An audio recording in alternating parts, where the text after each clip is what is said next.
Hey, man, we appreciate everybody for tapping to another episode of his Big Mouth TV / news, radio, podcast, all that in one.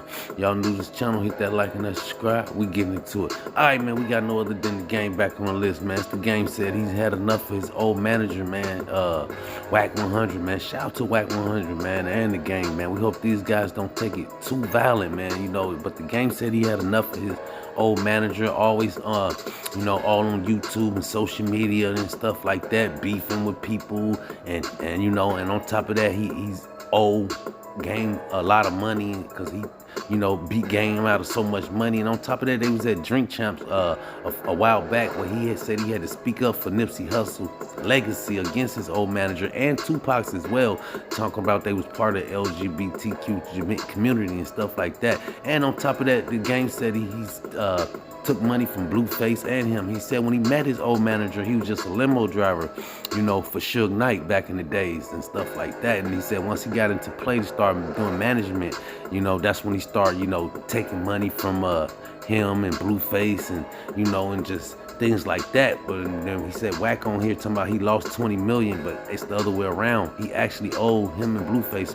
between them two, at least 20 million. And Game said he know he got it because him and his wife own a trunking company that brings in quite a bit of little money, man. And on top of that, Wack have other incomes coming in. But the Game said it's on site when he see him, man, and no hesitation. But we just hope the Game and him, don't get too serious, man, and hope they can work out their differences and stuff like that. But shout out to those guys, man. As we jump into this second story right here, we got no other than Jay-Z and J. Prince Sr., man. We got J. Prince Sr. saying how he pressed Jay-Z, man, for coming to Houston and not checking in, man. He said Jay-Z had to check in, man, at first Jay-Z tried to ignore him, but he said once he got that phone call, that bag came in, man. He said they said he extorted a lot of rappers, man. Rappers such as 6ix9ine was trying to extort him and things like that. But he said Jay-Z kicked in that bag, man, and things like that, man. And it's crazy, some other stuff that they had to say. And they said Jay-Z was at the Rich Carlton, kicking back trying to get some rest when he got that phone call from J. Prince to tell him that he need to run that bag.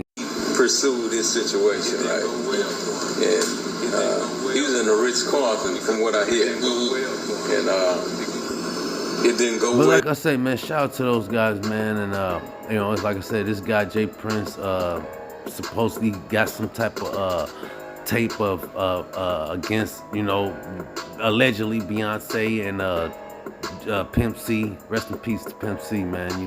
And like I say, man, shout out to J. Prince and Jay-Z, man. We hope they can work their differences. As we jump into this last story right here, y'all, we got no other than Nipsey Hussle and Eric Holder, man, the guy that killed Nipsey Hussle, man, a couple years back, man.